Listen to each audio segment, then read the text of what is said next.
Welcome back to my Love Engineering channel. In today we are going to focus on the new topic Introduction to AC Machines. In my previous lectures I have given a detailed description of a DC machine.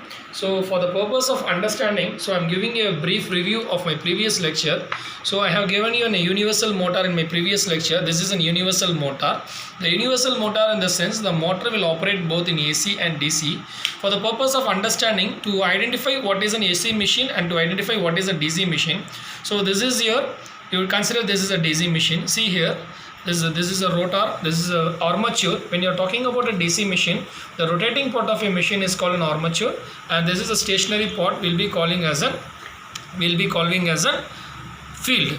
So since it is a field, you can see this is a two-pole machine. This is a north pole and south pole. Based on the excitation, the north pole will be induced here, simultaneously the south pole will be induced here. So as I said you, for rotation we need a two flux. One is the main flux. The main flux is created by this north pole and south pole, and this rotating, and this part is going to rotate in between this north and south pole. When you are talking about a DC machine, this conductor is called an armature. The armature components here, this is a slot. In the slot the coils are embedded inside the slots, and the outside of the taken, this is a commutator segment. The purpose of commutator is to convert AC into DC when you are talking about a DC. So this is a DC machine. So in the commutator segment, you will be having a brushes that is not shown here, but in the previous lectures, in the previous videos, you can find the brushes. So two part, when it is going to rotate, the brusher will get stationary holding your commutator. The brush will take the current to the external circuit. Now in this lecture, in this video, I am going to show you a live demo model of the sump motor. Before going to the motor, I want to show you the specification which is engraved in this label. You see this is a motor. This is a sump motor, single phase motor. The rating of the motor you can see here. You can see the rating of the motor and what is the current you can find here. Here the 240 volt it is given phase voltage, and here it is given as 4.5 amps and 50 hertz frequency.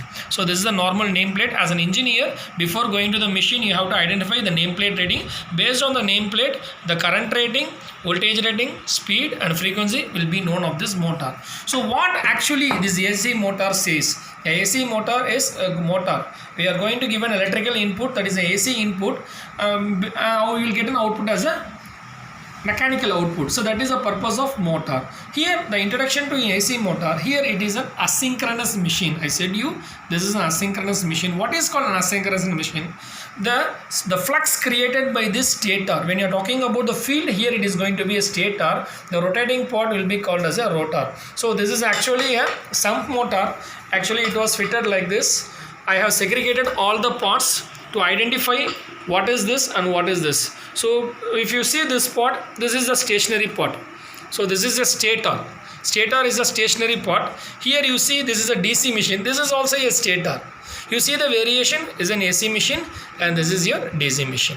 You see here, this is a rotor in the DC machine. That is an armature. You should not say a rotor. It is an armature in the DC machine, and this is a rotor in your AC machine. So I will tell you what actually the various parts in your AC machine. Okay, you consider this. Before going to the asynchronous machine, I want to say you what actually an asynchronous machine. The best example for an asynchronous machine is an induction motor. Why the induction motor names comes? It is similar to a concept of a transformer. Normally a transformer has a two winding. One is a primary winding and one more is called the secondary winding. But here the primary winding denotes here it is a stator, and secondary winding denotes a rotor. So that is the purpose. The Faraday's, that is the electromagnetic principle, takes place in this AC motor. That is the reason we can say an induction motor is a rotating transformer. But transformer will not rotate, but here the other name for an induction motor is a rotating transformer. Now we'll go to the detailed description of the various components. You focus on this part. You see a stator. Actually this is a single phase machine. I'm giving a brief introduction on what is actually the various components inside the motor. You see when you're focusing, please kindly focus on this. You see this is a machine. This is a stationary part. So once you have a stationary part, we'll be calling this part as a stator. You have the conductor. You see when you're zooming on this part, you can see this is a stator conductors. As I said, whenever you are talking about any machine or any conductor, the conductor should be laminated in order to reduce the hysteresis and magnetic losses. This is the basic norm. This is the basic thing, the idea behind for all the machine design. You have to focus the conductors. Here you have the laminated in order to reduce your hysteresis loss. In between you can see here, you see here, this is a core. You see here there is a gap called a gap. This is the slot. In this slot the conductor is there's a winding is going to get accommodated. The winding is going to get accommodated. When you're seeing on this, the winding is going to get accommodated on this. You see in winding, you see here the windings are accommodated. In between this two winding there is an insulation. As you know that the purpose of insulation is to protect from any fault. So this is your stator arrangements. The stator construction will be rugged in construction. And one more thing, the purpose of choosing your induction motor is it does not have any brushes or any commutators, and maintenance of your machine is very easy here. The maintenance of the machine is very easy, and it is ready to work in any dust or any environment. The machine is capable of operating with a maximum efficiency. That is the purpose of this AC machine, overcoming the drawback of a DC machine, because in the DC machine you need more number of maintenance purpose. That is, the sparking can take place. You have to clean more and more maintenance you needed in the DC machine rather than this AC machine. So we can, based on the construction, based on the application purpose, normally the application is, one is for a constant speed application and one is called a variable speed application. For the constant speed application, the design of the rotor is like this in nature. See, this is a rotor design. This rotor is called the squirrel gauge rotor. Why it is the squirrel gauge? It does not have any winding. You see here, when you're considering the stator has a winding. But you consider this rotor, these are all bars. These are called the bars. The bars are shorted by the end rings, because we cannot add any external resistance in this circuit. So it is always go for a normal starting torque condition, as well as it is go for a constant speed application. That is the purpose we can say as a squirrel gauge rotor. Similarly, it looks like a squirrel, the tail of a squirrel, that's the name we can say this is a squirrel gauge rotor. And there is a condenser provided here. This condenser is called the capacitor. As you all know, the purpose of capacitor is to initiate the voltage. That is, the voltage should be increased, and also once your motor picks up the 75% of your rated speed, once after disconnecting this condenser, the motor will keeps on rotating.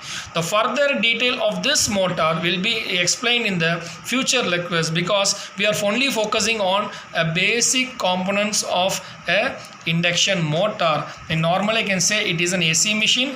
The AC machine is an asynchronous machine.